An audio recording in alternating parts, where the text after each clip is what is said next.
ಹರಿಣ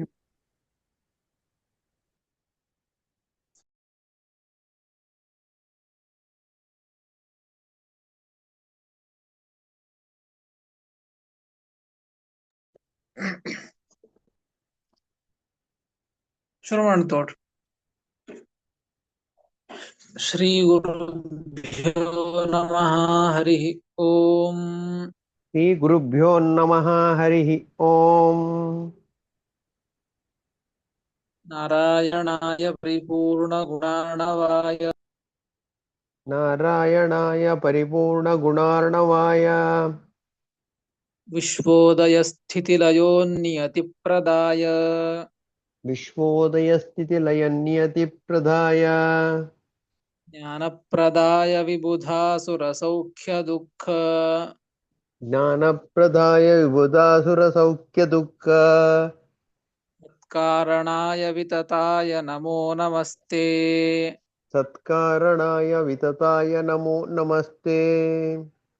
ಶೇಷವಾಗ್ಜಾಡ್ಯಮಲಾಪಹಂತ್ರಿ ಅಶೇಷವಾಗ್ಜಾಡ್ಯಮಲಾಪಹಂತ್ರಿ ನವಂ ನವಂ ಸ್ಪಷ್ಟ ಸುವಾಕ್ಪ್ರದಾಯಿನಿ ನವಂ ನವಂ ಸ್ಪಷ್ಟ ಸುವಾಕ್ಪ್ರದಾಯಿನಿ ಇಹ ಜಿಹ್ವಾಗ್ರಸುರಂಗನರ್ತಕೀ ಮಮೇಹ ಜಿಹ್ವಾಗ್ರ ಸುರಂಗನರ್ತಕೀ ಪ್ರಸನ್ನಾ ವದನೆ ಚ ಮೇ ಶ್ರೀಃ ಭವಪ್ರಸನ್ನಾ ವದನೆ ಚ ಮೇ ಶ್ರೀಃ.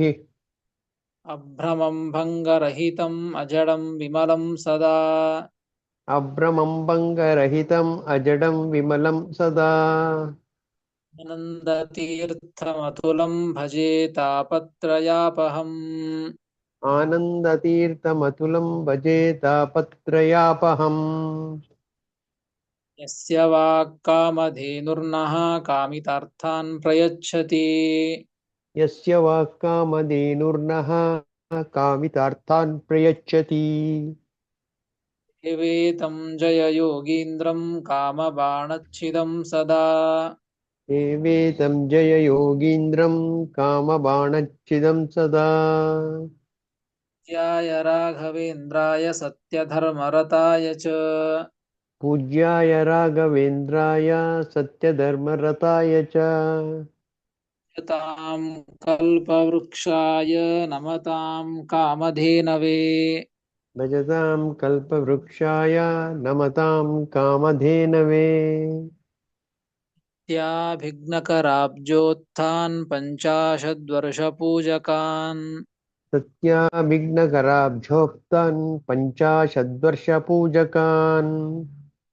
ಸತ್ಯಪ್ರಮೋದತೀರ್ಥಾರ್ಯಾನ್ ನೌಮಿನ್ಯಾಯ ಸುಧಾರತಾನ್ ಸತ್ಯಪ್ರಮೋದತೀರ್ಥಾರ್ಯಾನ್ ನೌಮಿ ನ್ಯಾಯಸುಧಾರತಾನ್ ಆಪಾದಮೌಲಿಪರ್ಯಂತಂ ಗುರುಣಾಂ ಆಕೃತಿಂ ಸ್ಮರೇತ್ ಆಪಾದಮೌಲಿಪರ್ಯಂತಂ ಗುರುಣಾಂ ಆಕೃತಿಂ ಸ್ಮರೇತ್ ಯೇನ ವಿಘ್ನಾಃ ಪ್ರಣಶ್ಯಂತಿ ಸಿದ್ಧ್ಯಂತಿ ಚ ಮನೋರಥಾಃ.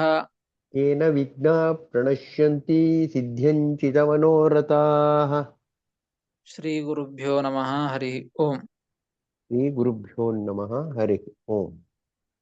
ಶ್ರೀಮನ್ಮಹಾಭಾರತ ತಾತ್ಪರ್ಯ ನಿರ್ಣಯದ ಮೊದಲನೇ ಅಧ್ಯಾಯ ಸರ್ವಶಾಸ್ತ್ರಾರ್ಥ ನಿರ್ಣಯ. ಶ್ರೀಮದಾಚಾರ್ಯರು ತಾವು ಕೊಟ್ಟಂತಹ ಎಲ್ಲ ಪ್ರಮಾಣಗಳು ಕೂಡ ಸ್ವತಃ ಪ್ರಮಾಣಗಳು. ಆ ಎಲ್ಲ ಪ್ರಮಾಣಗಳಲ್ಲಿಯೂ ಕೂಡ ಪ್ರತಿಪಾದ್ಯವಾದಂತಹ ವಿಷಯ ಅಂದ್ರೆ ವಿಷ್ಣುವಿನ ಆಧಿಕ್ಯ, ಭಗವತ್ ಸರ್ವೋತ್ತಮತ್ವ ಅಂತ ಹೇಳಿದಾಗ ಇಲ್ಲ ದೋಷಗಳಿವೆ ಅಲ್ಲ ಅಂತ ಹೀಗೆ ಅನೇಕ ಪ್ರಶ್ನೆಗಳನ್ನ ಮಾಡಿಕೊಂಡು ಅದಕ್ಕೆ ವಿರೋಧಿಯಾದಂತಹ ಮಾತುಗಳು ವಾಕ್ಯಗಳಿವೆ ಅಲ್ಲ ಅಂತಂದ್ರೆ ಅವೆಲ್ಲ ಅಪ್ರಾಮಾಣಿಕ, ಅವೆಲ್ಲ ಮೋಹಾರ್ಥ ಶಾಸ್ತ್ರಗಳು. ಪ್ರಮಾಣವಾದದ್ದು ಇದಕ್ಕೆ ಅನುಕೂಲವಾದಂತಹದ್ದು ಮಾತ್ರ ಪ್ರಮಾಣ ಅಂತ ಎಲ್ಲ ವಿಚಾರಗಳನ್ನ ತಿಳಿಸಿ ಭಗವಂತನಲ್ಲಿ ಅವತಾರಗಳಲ್ಲಿ ದೋಷ ಕಂಡಿವೆಯಲ್ಲ ಅಂತ ಆಕ್ಷೇಪವನ್ನ ಮಾಡಿದಾಗ ಅದಕ್ಕೂ ಕೂಡ ಶ್ರೀಮದಾಚಾರ್ಯರು ಉತ್ತರವನ್ನು ಕೊಟ್ಟದ್ದು ಆ ಎಲ್ಲ ಅವತಾರಗಳಲ್ಲಿ ತೋರಿಸಿದಂತಹ ದೋಷಗಳೆಲ್ಲವೂ ಕೂಡ ಮೋಹಾರ್ಥ, ಮೋಹನೆಗಾಗಿ, ದುಷ್ಟ ಜನರ ಮೋಹನೆಗಾಗಿ ಮಾತ್ರ ಭಗವಂತ ಅನೇಕ ರೀತಿಯಾದಂತಹ ಅಜ್ಞತ್ವ, ಪಾರವಶ್ಯ, ಛೇದಭೇದಾದಿ ಅನೇಕ ದೋಷಗಳನ್ನ ಭಗವಂತ ತೋರಿಸಿದ್ದು ಅಂತ ತಿಳಿಸಿ ಅದರ ಮೇಲೆ ಒಂದು ಪ್ರಶ್ನೆಯನ್ನು ಮಾಡಿಕೊಂಡದ್ದು. ಭಗವಂತ ಆ ರೀತಿಯಾಗಿ ಮತ್ತೊಬ್ಬರಿಗೆ ಮೋಹನ ಮಾಡುವ ಸಲುವಾಗಿ ದೋಷಗಳನ್ನು ತೋರಿಸಿದ್ದು ಅಂತ ಹೇಳಿದರಲ್ಲ, ಅದ್ಯಾಕೆ ಸತ್ಯ ಆಗಿರಬಾರದು? ಸತ್ಯವಾಗಿಯೇ ತೋರಿಸಿರಬಹುದಲ್ಲ, ಮೋಹಾರ್ಥಕ್ಕಾಗಿ ಅಂತ ಯಾಕೆ ಹೇಳ್ತೀರಿ ಅಂತ ಆಕ್ಷೇಪ ಮಾಡಿದ್ದಕ್ಕೆ ಉತ್ತರವನ್ನ ಕೊಟ್ಟದ್ದು ಶ್ರೀಮದಾಚಾರ್ಯರು. ಪೂರ್ಣಾಖಿಲ ಗುಣೋಹ್ಯಸೌ 40ನೇ ಶ್ಲೋಕದಲ್ಲಿ ಈಶ್ವರ ಭಗವಂತ ಎಲ್ಲರಿಗಿಂತಲೂ ಉತ್ತಮ ಒಡೆಯನಾಗಿ ಇದ್ದಾನೆ, ಈಶ್ವರನಾಗಿ ಇದ್ದಾನೆ. ಎಲ್ಲ ಗುಣಗಳಿಂದಲೂ ಕೂಡ ಭಗವಂತ ಪೂರ್ಣನಾಗಿ ಇದ್ದಾನೆ. ಅದಕ್ಕಾಗಿ ಭಗವಂತನಲ್ಲಿ ಯಾವ ದೋಷಗಳು ಇರ್ಲಿಕ್ಕೆ ಸಾಧ್ಯವೇ ಇಲ್ಲ. ಅಂದರೂ ಕೂಡ ಅವತಾರಗಳಲ್ಲಿ ತೋರಿಸಿದ್ದಾನೆ ಅಂದ್ರೆ ಅವು ಮೋಹಾರ್ಥಕ್ಕಾಗಿನೇ ಹೊರತು ಸರ್ವತಾ ಸತ್ಯವಾಗಿ ಅವನಲ್ಲಿ ದೋಷಗಳು ಇವೆ ಅಂತ ಹೇಳಬಾರದು. ಭಗವಂತ ನಿರ್ದೋಷಿ, ಭಗವಂತನಲ್ಲಿ ಯಾವ ದೋಷಗಳು ಕೂಡ ಇಲ್ಲ ಎಂಬುದನ್ನ 40ನೇ ಶ್ಲೋಕದಲ್ಲಿ ಶ್ರೀಮದಾಚಾರ್ಯರು ಸ್ಪಷ್ಟಪಡಿಸಿದ್ದಾರೆ. ಇದಾದ ಮೇಲೆ 41ನೇ ಶ್ಲೋಕ ಆಗಬೇಕು. 41ನೇ ಶ್ಲೋಕಕ್ಕೆ ಅವತಾರಿಕೆಯನ್ನು ಕೊಡ್ತಾರೆ.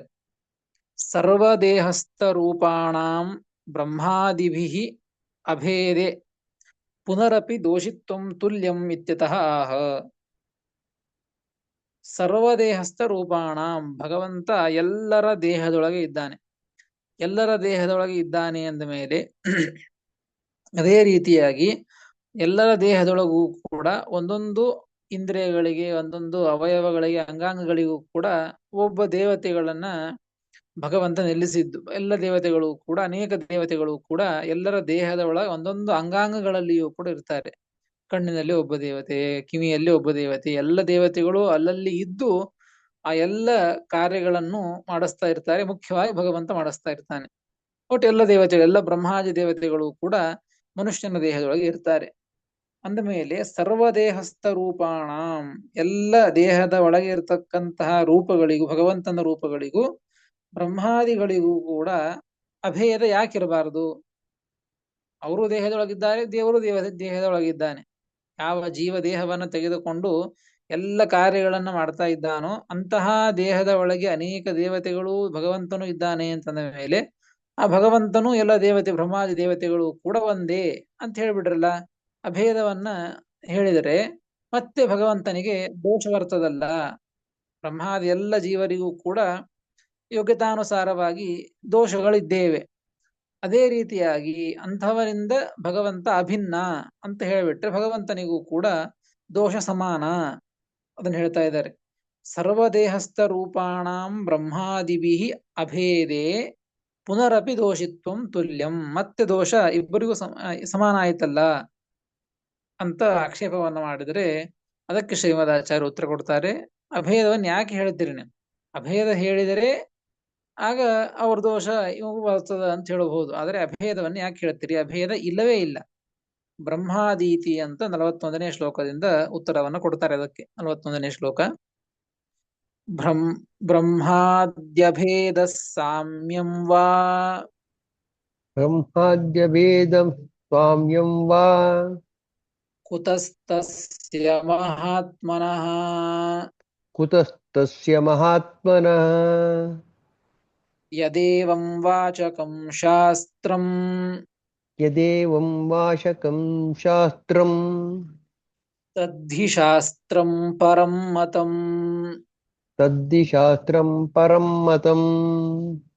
ಬ್ರಹ್ಮಾದ್ಯಭೇದ ಸಾಮ್ಯಂ ವಾ ಕುತಸ್ತಸ್ಯ ಮಹಾತ್ಮನಃ ಯದೇವಂ ವಾಚಕಂ ಶಾಸ್ತ್ರಂ ತದ್ಧಿ ಶಾಸ್ತ್ರಂ ಪರಂ ಮತಂ ಎಂಬುದಾಗಿ 40ನೇ ಶ್ಲೋಕ. ಪದವಿಭಾಗ. ಬ್ರಹ್ಮಾದ್ಯಭೇದ ಸಾಮ್ಯಂ ವಾ ಕುತಃ ತಸ್ಯ ಮಹಾತ್ಮನಃ ಯದೇವಂ ವಾಚಕಂ ಶಾಸ್ತ್ರಂ ತತ್ ಹಿ ಶಾಸ್ತ್ರಂ ಪರಂ ಮತಂ ಎಂಬುದಾಗಿ ಪದವಿಭಾಗ.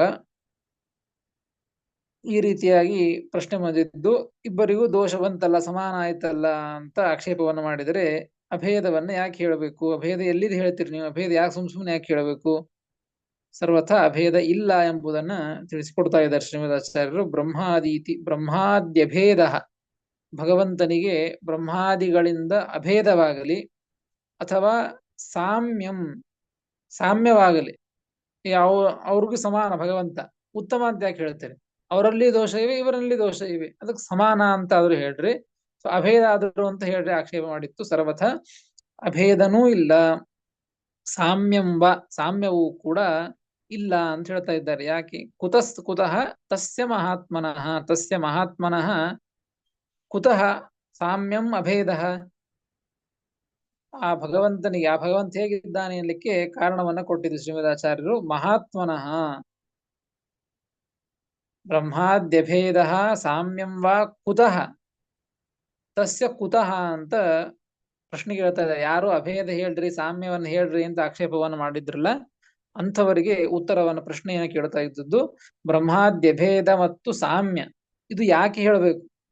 ನ ಕುತೋಪಿ ಸರ್ವಥ ಬ್ರಹ್ಮಾದಿಗಳಿಂದ ಭಗವಂತನಿಗೆ ಅಭೇದವೂ ಇಲ್ಲ, ಸಾಮ್ಯವೂ ಇಲ್ಲ ಅಂತ ಅದರ ಅಭಿಪ್ರಾಯ.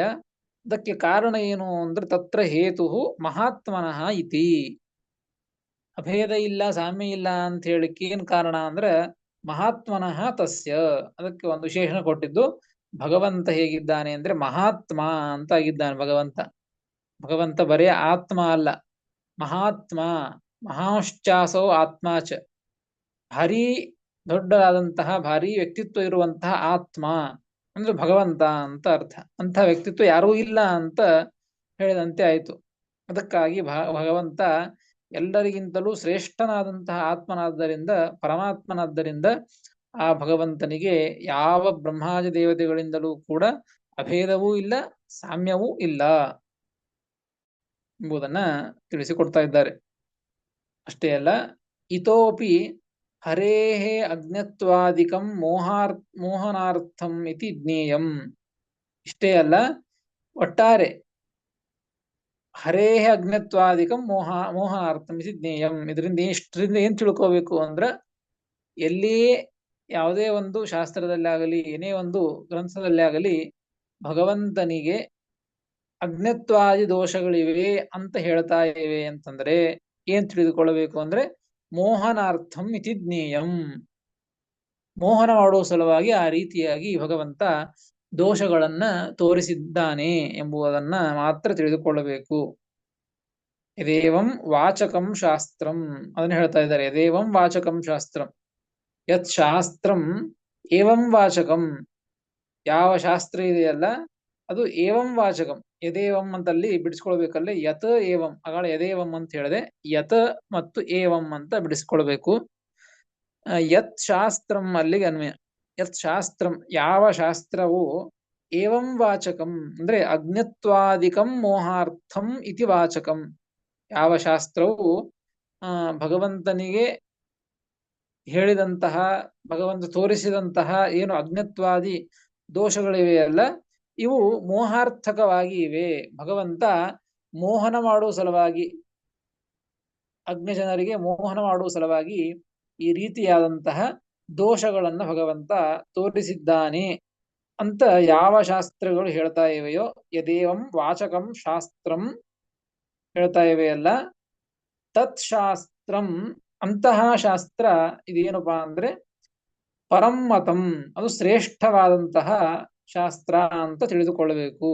ಅಂದ್ರೆ ಯಾವ ಶಾಸ್ತ್ರವು ಭಗವಂತನಿಗೆ ಇರುವಂತಹ, ಭಗವಂತ ತೋರಿಸಿದಂತಹ, ಭಗವಂತನಿಗೆ ಹೇಳಿದಂತಹ ಅಜ್ಞತ್ವಾದಿ ದೋಷಗಳು ಏನಿವೆಯಲ್ಲ, ಅವು ಎಲ್ಲವೂ ಕೂಡ ಮೋಹಾರ್ಥ ಅಂತ ಯಾವ ಶಾಸ್ತ್ರವು ಹೇಳ್ತಾ ಇವೆಯೋ ಅಂತಹ ಶಾಸ್ತ್ರ ಅದು ಶ್ರೇಷ್ಠವಾದಂತಹ ಶಾಸ್ತ್ರ ಅಂತ ತಿಳಿದುಕೊಳ್ಳಬೇಕು ಎಂಬುದನ್ನ ತಿಳಿಸಿಕೊಡ್ತಾ ಇದ್ದಾರೆ.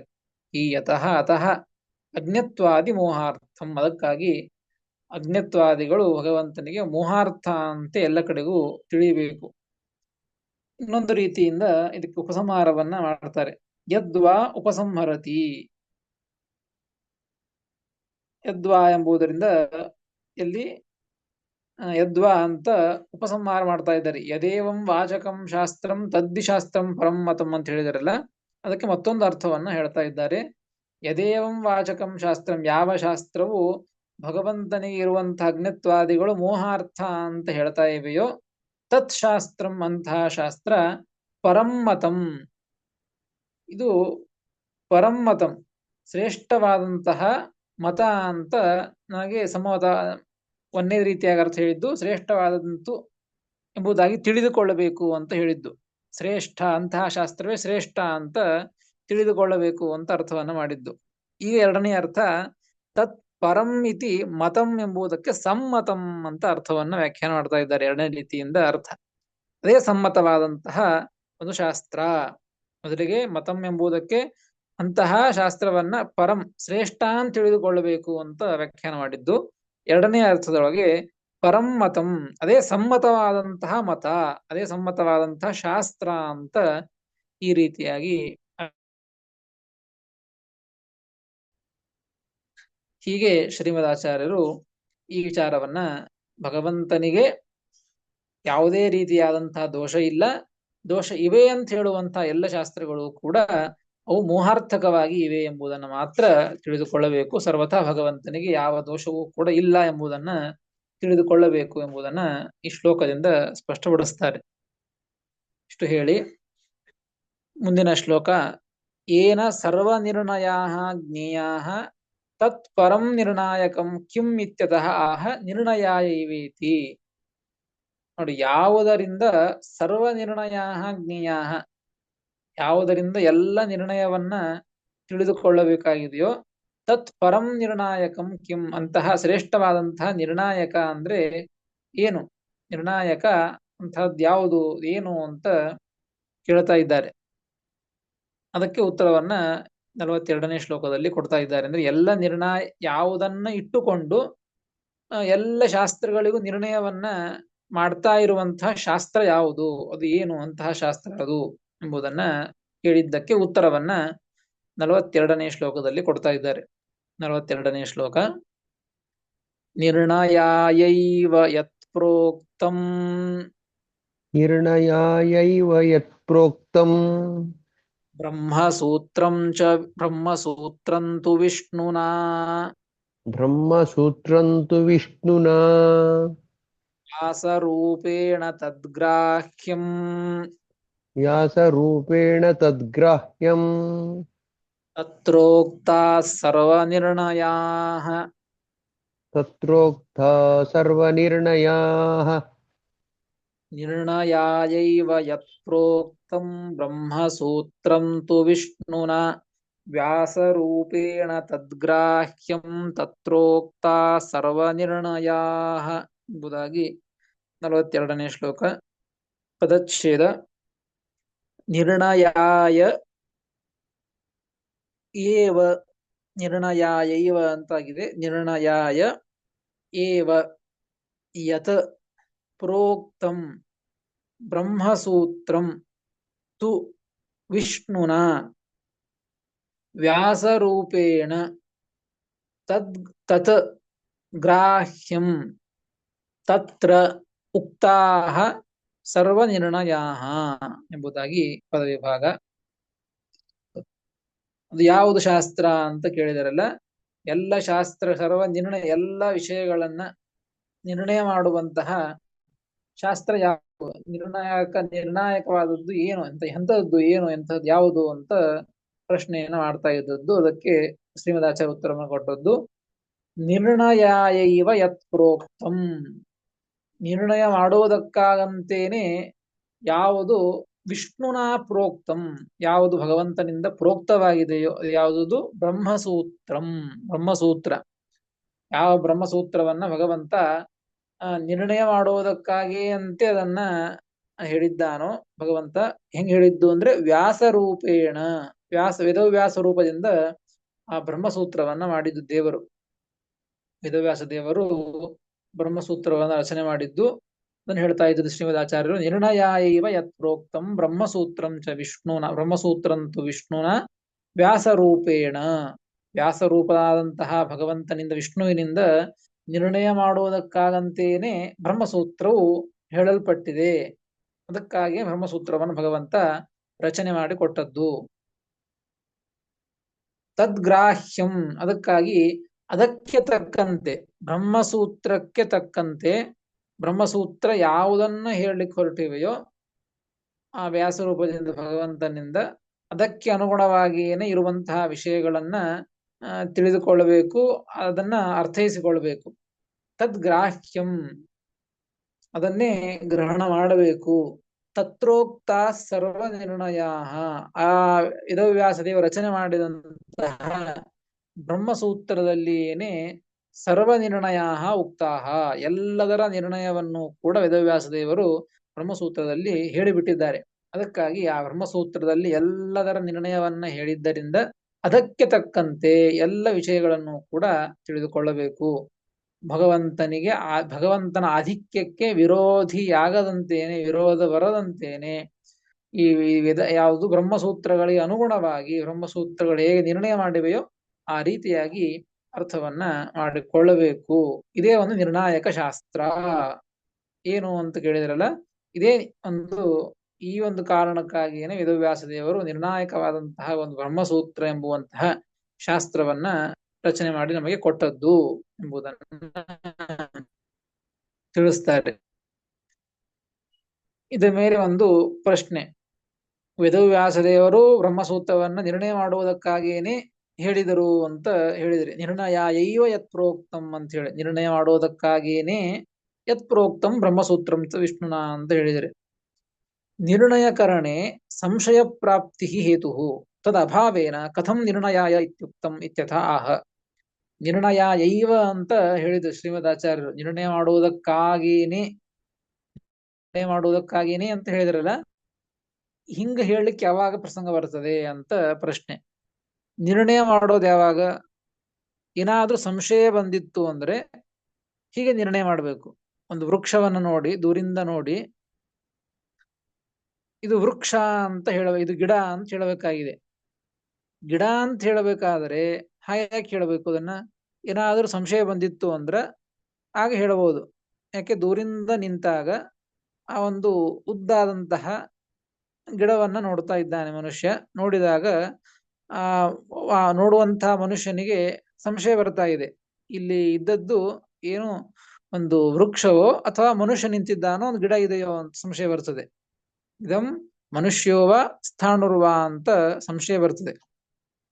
ಸಂಶಯ ಬಂದಿದ್ದಕ್ಕೆ ಅಯಂ ಪುರುಷ ಅಂತ ಅಯಂ ವೃಕ್ಷ ಅಂತ ನಿರ್ಣಯವನ್ನ ಮಾಡ್ಲಿಕ್ಕೆ ಬರ್ತದೆ. ಯಾಕೆ? ಮುಂದೆ ಹತ್ತೆ ಹೋಗಿ ನೋಡಿದಾಗ ಅದಕ್ಕೆ ರೆಂಬೆ ಕೊಂಬೆಗಳು, ಎಲೆಗಳು ಮೇಲೆ ನೋಡಿದಾಗ ಎಲ್ಲವೂ ಕಾಣಿಸಿದಾಗ ಅಯಂ ವೃಕ್ಷ ಅಂತ ನಿರ್ಣಯ ಮಾಡ್ಲಿಕ್ಕೆ ಬರ್ತದೆ.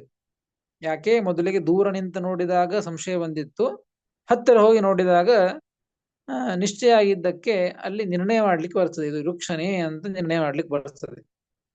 ಹಾಗೆ ಈ ಬ್ರಹ್ಮಸೂತ್ರಗಳು ನಿರ್ಣಯ ಅಂತ ಹೇಳ್ತಾ ಇದ್ದು, ನಿರ್ಣಯ ಮಾಡುವುದಕ್ಕಾಗಿಯೇನೆ ಇದು ಹೊರಟದ್ದು ಅಂತ ಹೇಳಿದ್ರಲ್ಲ. ನಿರ್ಣಯವನ್ನ ಮಾಡುವುದಕ್ಕಾಗಿ ಅಂತ ಹೇಳಬೇಕಾದ್ರೆ ಏನಾದ್ರೂ ಸಂಶಯ ಬಂದಿರಬೇಕಲ್ಲ, ಆ ಸಂಶಯವನ್ನ ಪರಿಹಾರ ಮಾಡುವುದಕ್ಕಾಗಿ ನಿರ್ಣಯವನ್ನ ಮಾಡಬೇಕು. ಹಾಗಾದರೆ ಏನೂ ಸಂಶಯ ಇಲ್ಲದೇನೆ ನಿರ್ಣಯಾಯ ಅಂತ ಹೇಗೆ ಹೇಳಿದಿರಿ ಶ್ರೀನಿವಾಸರು, ಹೇಗೆ ಹೇಳಿದರು ಅಂತ ಪ್ರಶ್ನೆ.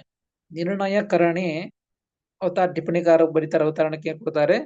ನಿರ್ಣಯಕರಣೆ, ನಿರ್ಣಯವನ್ನ ಮಾಡಬೇಕಾದರೆ ಸಂಶಯ ಪ್ರಾಪ್ತಿ ಹೇತು, ಸಂಶಯ ಬರೋದು ಕಾರಣ.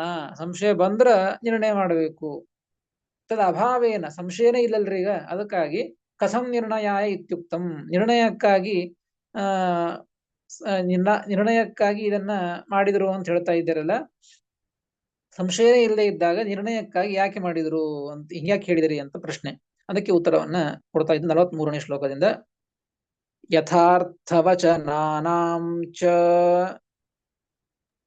ಯಥಾರ್ಥವಚನಂ ನಾಂ ಚ ಯಥಾರ್ಥವಚನಾನಾಂ ಚ ಯಥಾರ್ಥವಚನಾನಾಂ ಚ ಮೋಹಾರ್ಥಾನಾಂ ಚ ಸಂಶಯಂ ಮೋಹಾರ್ಥಾನಂ ಚ ಸಂಶಯಂ ಮೋಹಾರ್ಥಾನಾಂ ಚ ಸಂಶಯಂ ಮೋಹಾರ್ಥಾನಾಂ ಚ ಸಂಶಯಂ ಅಪನೇತುಂ ಹಿ ಭಗವಾನ್